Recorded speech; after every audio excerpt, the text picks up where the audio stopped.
Nellore VPR స్కూల్లో జరిగిన 80వ స్వాతంత్ర దినోత్సవంలో ఎమ్మెల్యే వేమిరెడ్డి ప్రశాంతిరెడ్డి జాతీయ జెండాను ఆవిష్కరించి అందరికీ శుభాకాంక్షలు తెలిపారు. విద్యార్థులు క్రమశిక్షణతో బాగా చదువుకుని ఉన్నత లక్ష్యాలను సాధించి భావి దేశ నిర్మాణంలో కీలక పాత్ర పోషించాలని ఆమె పిలుపునిచ్చారు.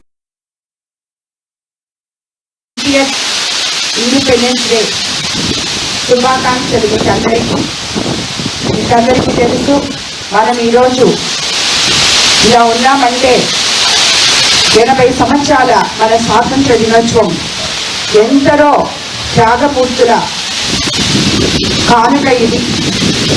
ఈరోజు మనం భారతదేశంలో 140 కోట్ల భారతీయులు స్వతంత్రంగా ఉన్నాము అంటే మతాలు వేరు కావచ్చు, కులాలు వేరు కావచ్చు, కానీ మనం అందరం కూడా భారతీయులము అని చెప్పి స్వాతంత్ర దినోత్సవం సందర్భంగా మన విపిఆర్ విద్యలో ఫ్లాగ్ హాస్టింగ్ చేయడం జరిగింది.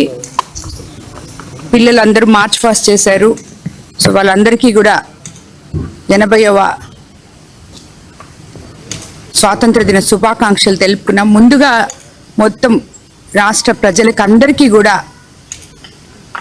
80వ స్వాతంత్ర దినోత్సవ ఆర్థిక శుభాకాంక్షలు తెలుపుకుంటున్నాను. అందరికీ నమస్కారం.